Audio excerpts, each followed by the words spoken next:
Hey, how's it going? Good, you Good, good. Paul's surviving getting COVID. over, yeah, getting over a bit of COVID. So maybe it'll be my opportunity to to take more space. Um, so today I wanted to talk about the sales tech stack. So obviously, revenue operations is in part managing the tech stack to make sure that things go in as efficiently as possible. And and I understand that in certain industries, especially like software that we've talked about a few episodes ago when we talked about different sales methodologies, because you're getting revenue late, because you're getting profit later, much later in the process. There's a need to make sales as efficient as possible because you can't justify too high of a cost early on. Um, but and so as a result of that, there's been a massive proliferation of sales tools, right? And the sales tools can go from tools that use AI to send like smarter emails to like prospecting, like sales sequencing tools to you know tools that uncover like market intelligence, like companies that might be interested in what you're offering, to even like something we've had earlier on the show, to like got LinkedIn automation tools and stuff like that. There's literally thousands, right? Yeah. And I'm wondering, and I wanted to kind of get your point of view on this. Is like obviously the tools in and of themselves are good, right? Most of them. It's just like, is there a danger? What I'm seeing sometimes is a danger with the sales tools of using them to compensate for lack of sales activity or sales behavior, right? If I'm using a sales tool to, like, let's do LinkedIn automation, like, is it because my salespeople aren't prospecting, and so I'm trying to find an easy way for them to prospect, or is it just that they're active on LinkedIn and I'm gonna like turbocharge that? You know what I mean? Like, is there a fear that, do you feel that there's a concern that, why are these tools being used, kind of? So full disclosure, Fab and I talked about this a little bit before, and Fab, you might be surprised at my answer. I'm going to Nice. challenge you a little bit.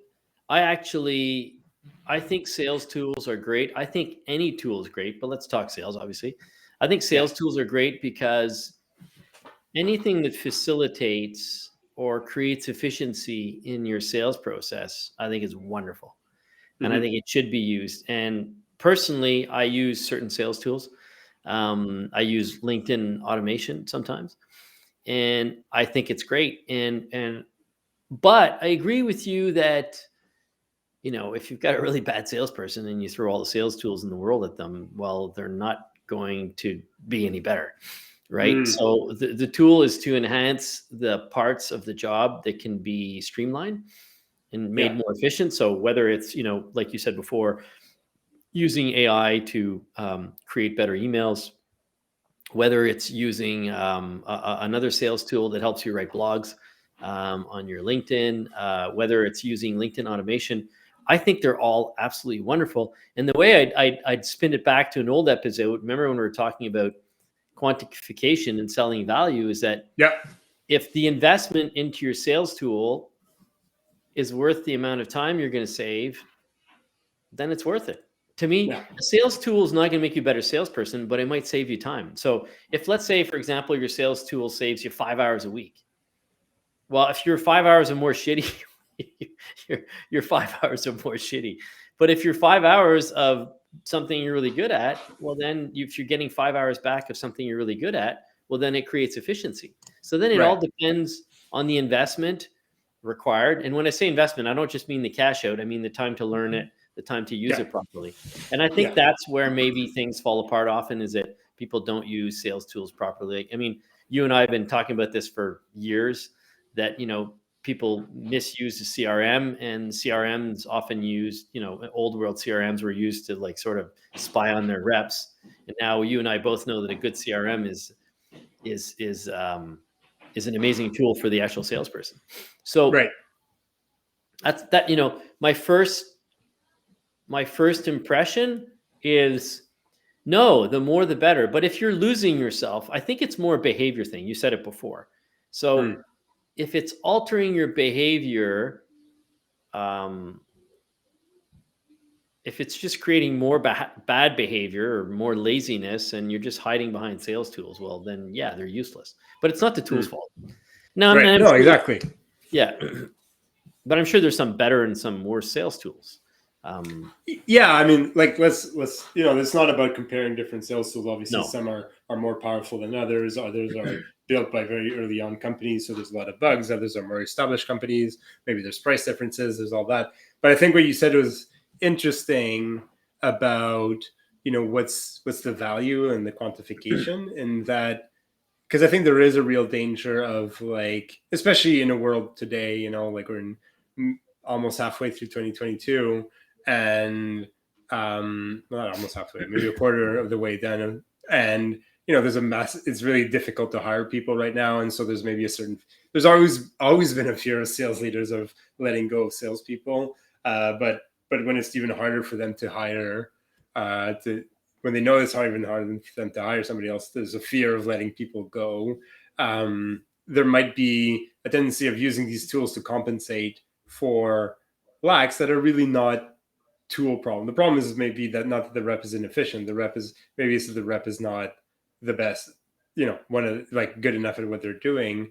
But I really like what you said about the quantification is like to avoid falling in that trap is like, how are you going to quantify whether this tool is working for you, right? Like, are you is this tool going to help you generate more leads? Well, then how are you monitoring the amount of leads that a sales rep is talking to, right? Like before April 1st, let's say, when you didn't have the tool, and after April 1st when you had the tool, is it going to help improve your overall conversion rate? So how was your conversion rate from like new lead to customer and so on and so forth? I think you need to have at least one guiding metric that's going to be like, this tool is going to help me do this or help the team do this, and this is how I'm going to keep track of it. And if it's not working, I'm going to have to either cancel the tool or seriously look at my team. Absolutely. You know, it's interesting. We're often resistant to new technology in general, right? I mean, Yeah. so you and I are, we're used to working with a certain amount of sales tools. Like, 20 years ago, someone may have said this about a CRM, and you and I love CRM. So Yeah.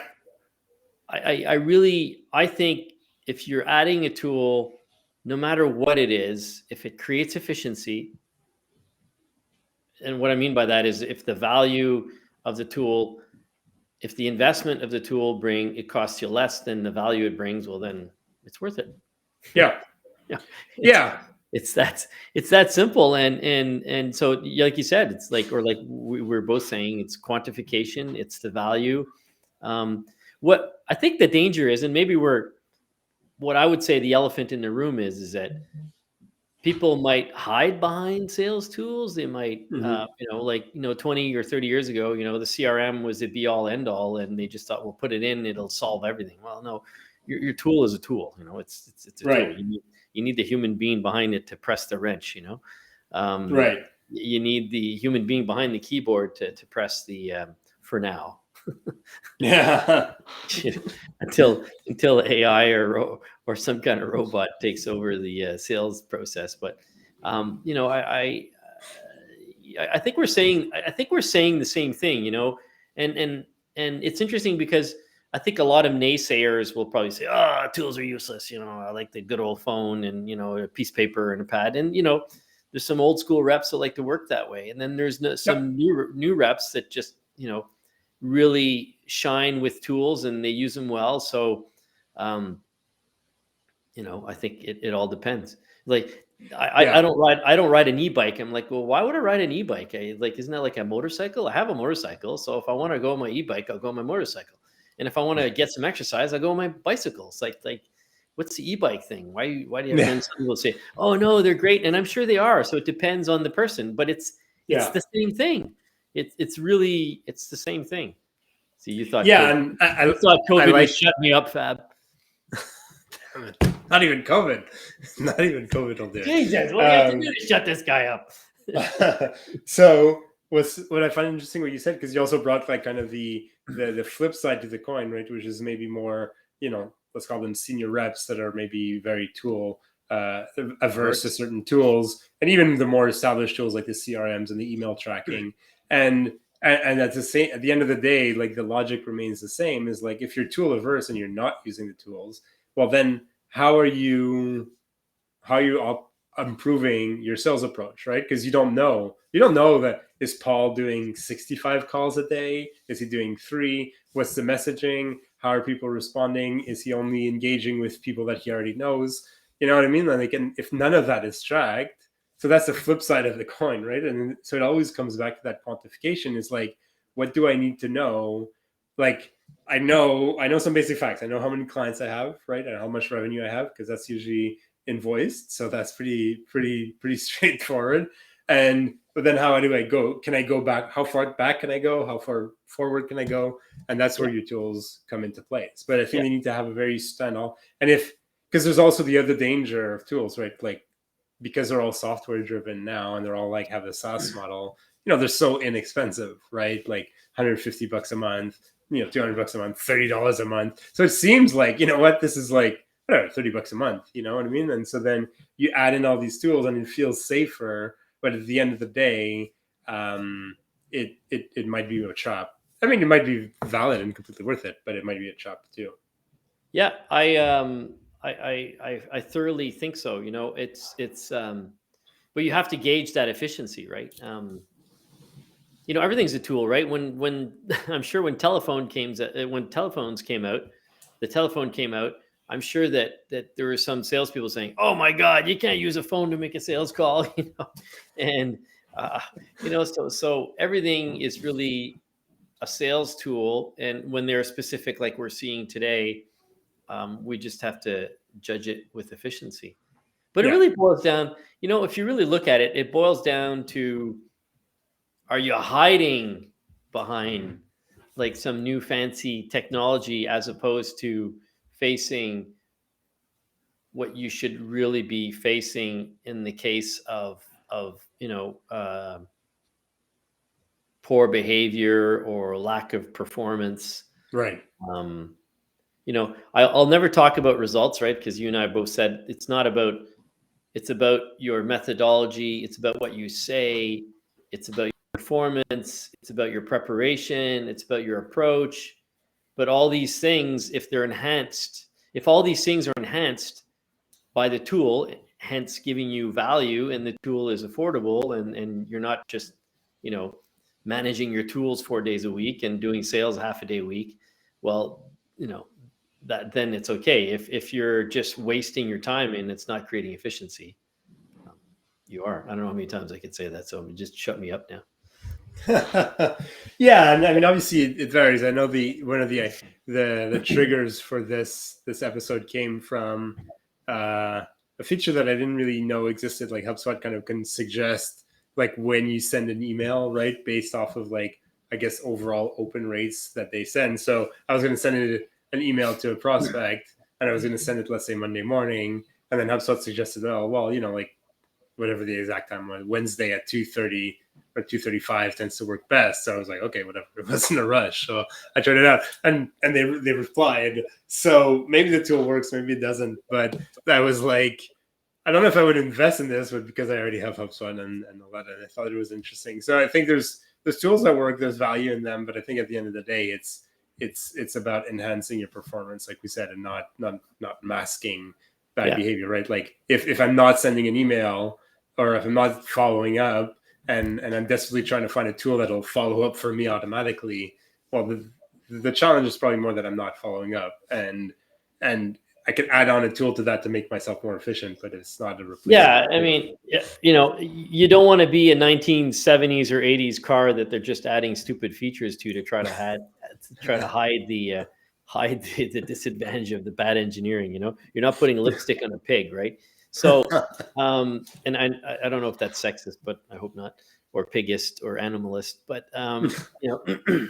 essentially, it's about not forgetting the core of sales, which is the communication aspect. And if all these tools help you facilitate communication, and facilitate, the accountability, the data collection, the understanding, the science behind, well, then they're all great, right? And Yeah.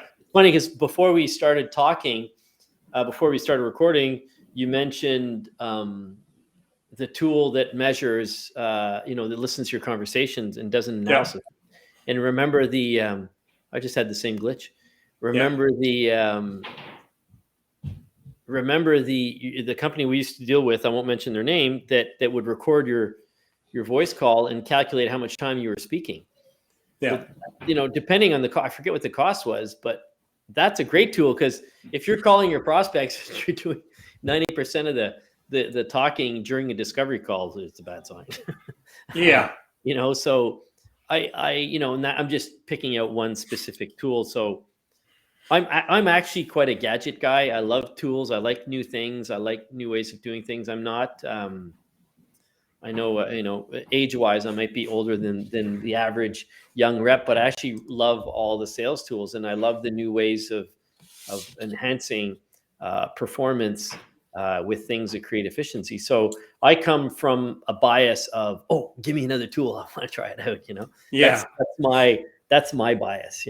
But that's the other danger, right? Because then you're right. Like conversational intelligence tools are super useful. Some can track, like you said, how many times you're speaking versus the person on the other line is speaking. They can track like keywords, like, well, you never mentioned decision making process or whatever. Like you should be asking about this, or whatever. But if they're just being added on and you're paying like $300 a month for it, and you're not doing anything with it, and that tool doesn't become part of your, in this example, coaching process, where you're not listening in on your sales reps phone calls to see what's going on or looking at the analytics behind it, then that's where it becomes a tool that's was purchased to potentially mask the fact that my manager is not coaching my salespeople, right? Like it sounds cool. Oh, I'm going to have all these analytics. But at the end of the day, if you weren't already coaching your salespeople, and you're now not doing it, even though you have better data,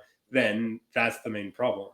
Yeah. Right. It's not the tool. It's not the fact that you didn't know what they were saying. It's the fact that you weren't sitting down with them in the first place. Yep. Yep. I totally agree. Awesome. All right. Well, this was fun. Talk about this week? What's that, sorry? Was there anything else we wanted to talk about this week? No. Tech stack it was. All right, Paul. Bye, everybody. Thanks, Fab. Bye, everyone.